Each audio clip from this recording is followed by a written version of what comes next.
দাদা, ও দাদা, আমাকে 2টো টাকা দিয়ে সাহায্য করুন না। দয়া করে এভাবে চলে যাবেন না, একটু সাহায্য করুন আমাকে। হায় রে পোড়া কপাল আমার, সারাটা দিন কত ধরনের মানুষ এই দিক দিয়ে আনাগোনা করলো, কিন্তু কারো মনে এতটুকু দয়া হলো না আমার জন্য। আসলেই এই পৃথিবীর মানুষ বড্ড পাষাণ। যেখানে নিজের মানুষজনই আমাদের সাথে বেইমানি করলো, সেদিকে ওরা কারা? আরে রূপা এখানে কি করছে? আমি তো নিজের চোখে বিশ্বাসই করতে পারছি না। অবশেষে সে ভিক্ষে করছে। কি হয়েছে তাদের মধ্যে? যাই হয়ে যাক না কেন, আমার বউকে বুঝতে দেওয়া যাবে না যে সে আমার বোন।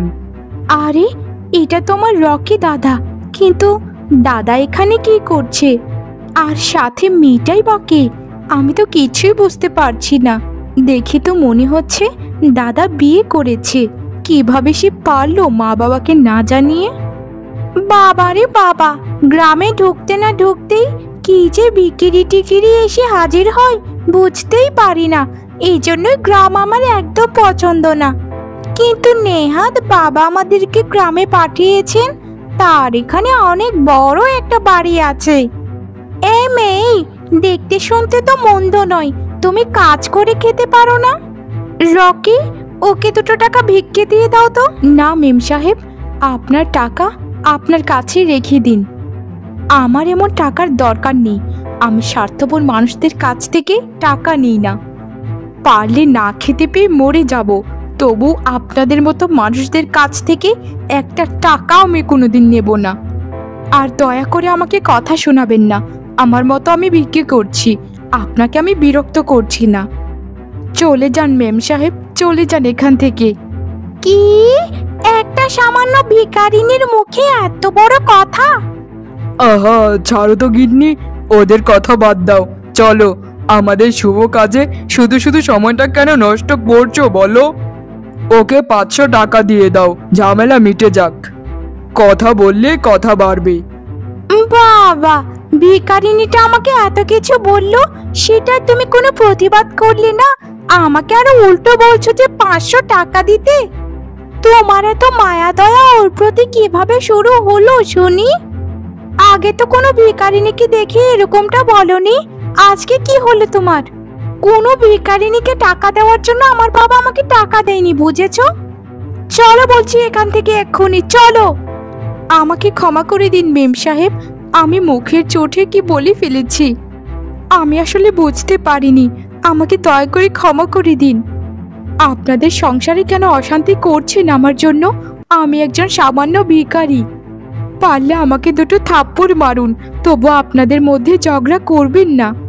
হয়েছে হয়েছে, তোকে আর ন্যাকা সাজতে হবে না, যা বলার তো বলেই ফেলেছিস। শোন, এই রাস্তার মোড়ে তুই যদি আমার সামনে আর কোনোদিন পড়িস তো দেখবি তোর কি হাল আমি করি। যত বড় মুখ নয় তত বড় কথা। তুই আমাকে চিনিস আমি কে? বুঝে কথা বলবি। মা, বাবা, জানো আজকে রকি দাদার সাথে দেখা হয়েছিল। সে বিয়ে করেছে, অনেক সুন্দরী একটা বউ পেয়েছে। মেয়েটা বড়লোক ঘরের একমাত্র মেয়ে।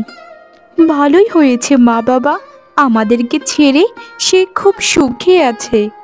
আমাদের মতো গরিব পরিবারকে আঁকড়ে ধরে তার তো কোনো দিন ভবিষ্যৎ গড়তো না মা বাবা। আমাদের এটাই সব থেকে ভালো হয়, তাকে আমরা মন থেকে মুছে ফেলি। সে যেন ভালো থাকে এই প্রার্থনাই সবসময় করি। মারে, আমার যত সয় সম্পত্তি ছিল সব কিছু রকির পেছনেই খরচ করেছি। তার পড়াশোনার খরচ চালাতে গিয়ে আমি ভিখারি হয়েছি। ভেবেছিলাম ছেলে শহরে পড়াশোনা করে আমাদেরকে দেখাশোনা করবে, কিন্তু সে তো বড় চাকরি পেয়েছে। সে এখন অনেক বড় লোক। সে আমাদেরকে ভুলে গেছে। তার মা বাবার অবদান সে অস্বীকার করছে। মা রূপা, তার নাম তুই কোনো দিন আমার সামনে মুখ দিয়ে আনবি না। দয়া করে একটু চুপ থাকো না, তোমার শরীরটা এমনিতেই ভালো না। কেন শুধু শুধু চিল্লা পাল্লা করছো? এমনিতেই ঘরে একটা টাকাও নেই যে তোমায় একটু বুদ্ধি দেখাবো।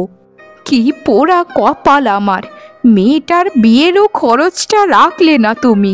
কিভাবে মেয়েটাকে বিয়ে দেব বলো তো? মেয়েটা দিন রাত ভিক্ষা করে। এই গ্রামে তো কেউ কাজ দেয় না, তাই শহরে আসা লোকজনদের কাছ থেকে হাত পেতে চেয়ে নেই। এতটুকু জমিও যদি আমাদের রূপার জন্য রাখতে তাহলে খুব ভালো হতো। মেয়েটার কথা চিন্তা না করেই শুধু রকির কথাই আমরা সারা জীবন চিন্তা করেছি। আর বলো না গিন্নি, আর বলো না।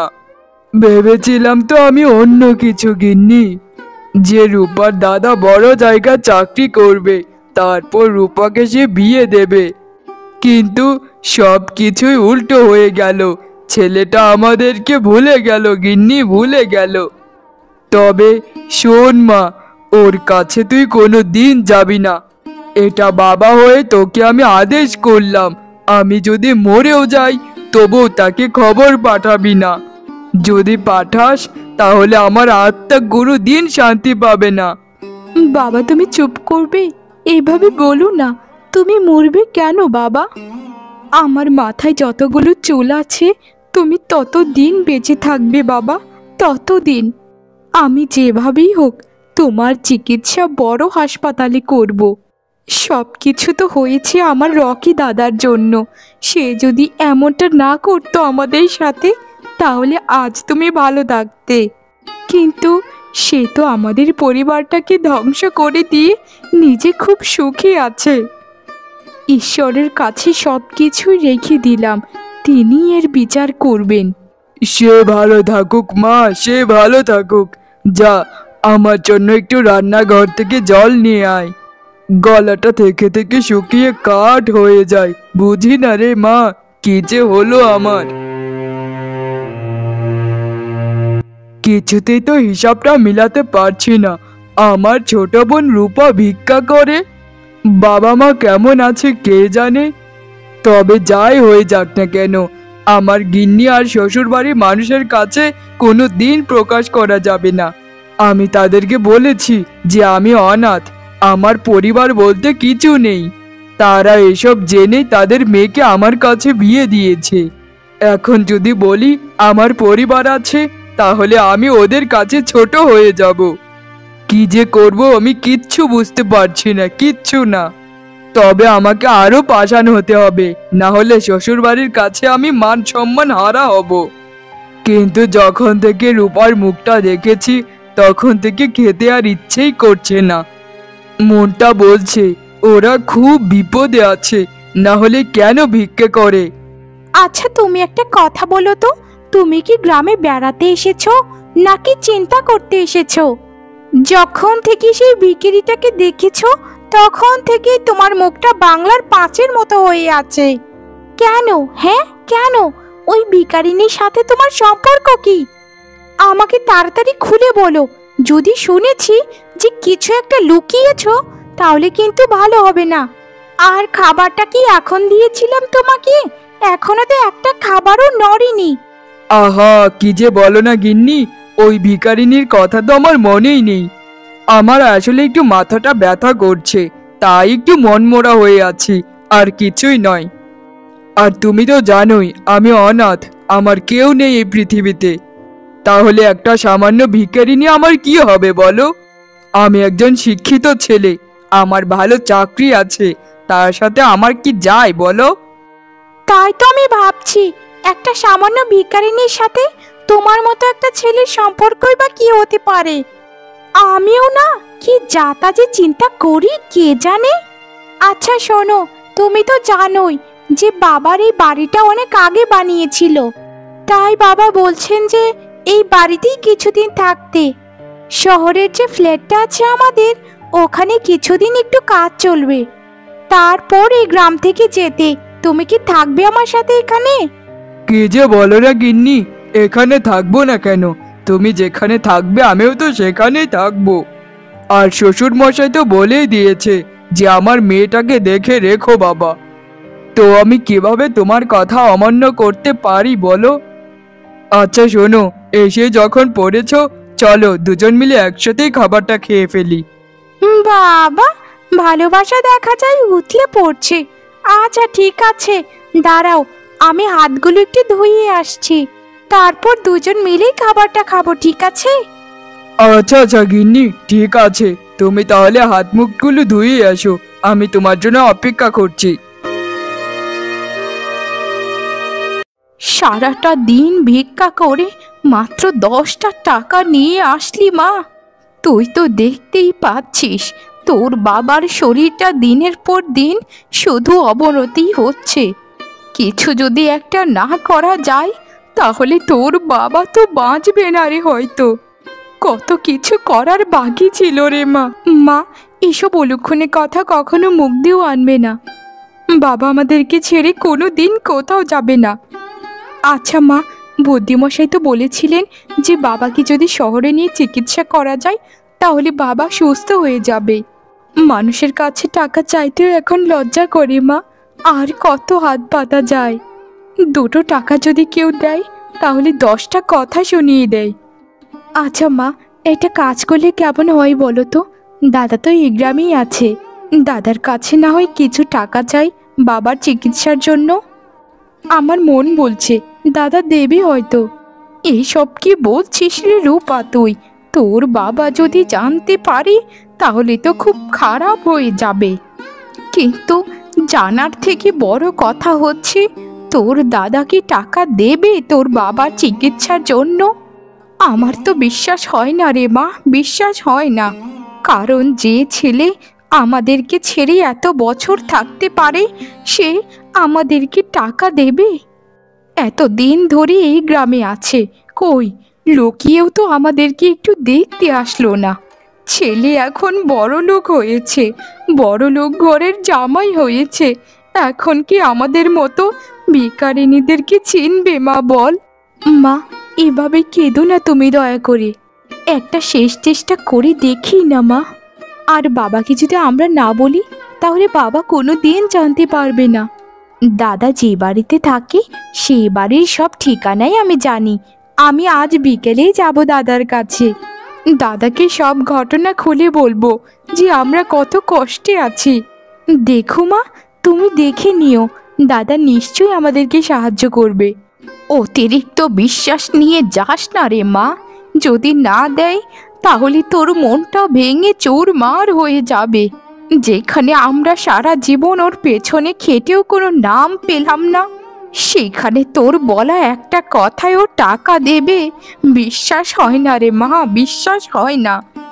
মা, এই শেষবারের মতো আমাকে একটা সুযোগ দাও।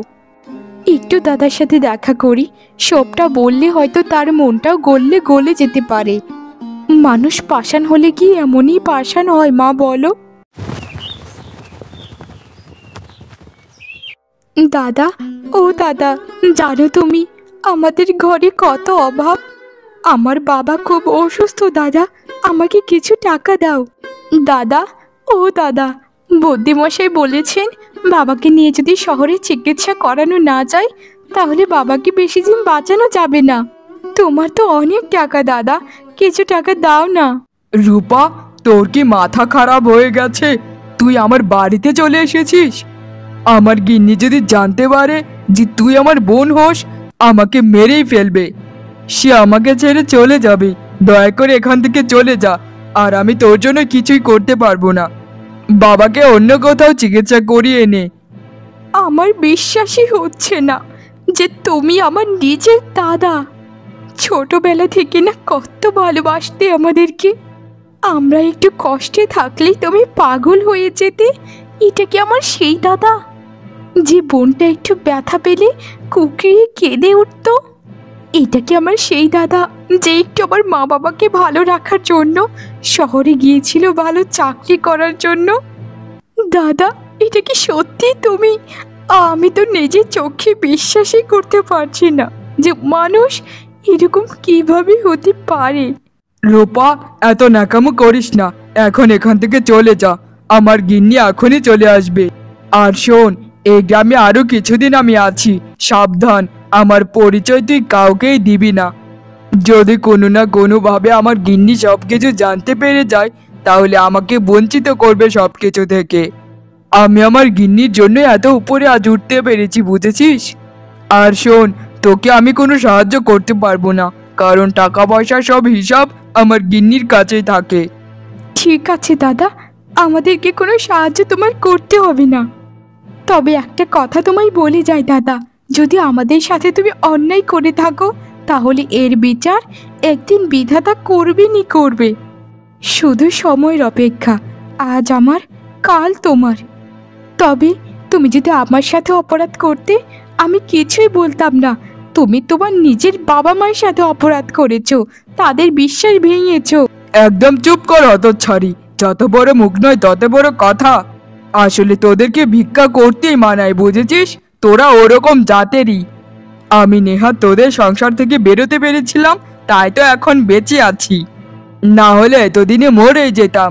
যা এখান থেকে বলছি, বের হয়ে এখান থেকে। আমার বাড়ির সামনেও যেন তোদেরকে আমি না দেখি কোনোদিন। এরকম ছোট লোকদেরকে আমি কখনো সহ্য করব না, বুঝেছিস? ঠিক আছে দাদা, আমি চলে যাচ্ছি। আর আমাকে এভাবে বকো না, আমার সহ্য হচ্ছে না। কেন যে মায়ের কথা অমান্য করতে গেলাম। মা কতবার বারণ করেছিল যে তোর দাদা কোনোদিন আমাদেরকে সাহায্য করবে না।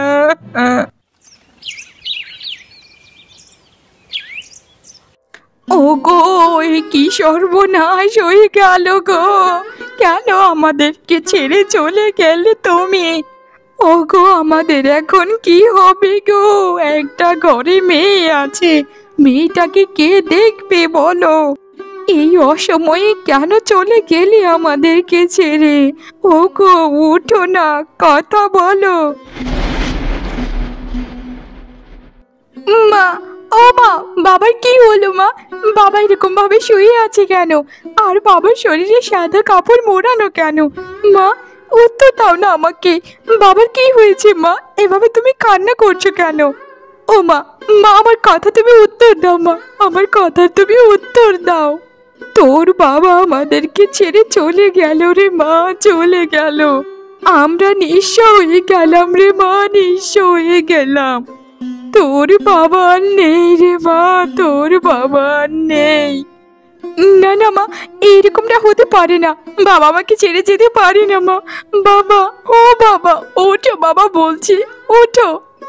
আমার কথা শুনতে পাচ্ছ তুমি বাবা? ওঠো না বাবা, ওঠো বাবা। বাবা, বাবা, বাবা গো, আমি তো অনাথ হয়ে গেলাম বাবা।